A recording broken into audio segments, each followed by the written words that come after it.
Memang depan mata korang ni ada sebiji pesona yang korang tengok terjuntai ni bukan biasa-biasa punya barang. Ini luar biasa punya barang, Mat.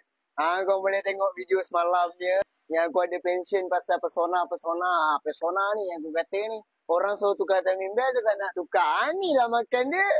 Itulah aku dah bagi tahu dekat korang video lepas-lepas. Timing belt ni perlu tukar 80,000 ke bawah. Kalau kau tukar ke atas, kalau 90,000 boleh dimaafkan lagi lah kalau korang nak jalan. Tapi kalau dah sampai 100,000 ke atas, korang nak lajak dia punya mileage, lah makan dia. Ini costing bukan sikit-sikit punya tau. Ini nak kena angkat ini head, angkat ni campak bawa keluar. Tengok dia punya valve, tengok dia punya valve guide. Kalau dia punya valve semua dah rabak, korang punya poket pun rabak tau. Kalau dia punya valve guide tu dah crack, ni head ni seketul. Campak head lama, campak, ambil head baru, pasang. Korang punya modal, 4,000 tak lagi ni. Itulah ni aku nak bagi nasihat kat korang. Kalau kereta korang tak ada mileage timing belt ataupun korang rasa kereta korang dah lama tak tukar timing belt, bawa-bawa lah kat bengkel, check.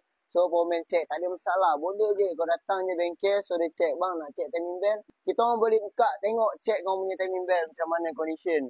Kalau macam misal kata foreman tu kata kena tukar, baik disarankan korang tukar je terus. Tapi kalau foreman tu kata, ni boleh jalan lagi bang, dalam 40,000, dalam 30,000. Foreman tu boleh bagi anggaran, tak ada masalah punya. Dengarlah nasihat foreman. Jangan dengar nasihat kawan sangat. Boleh nak dengar nasihat kawan, tapi pastikan yang lah.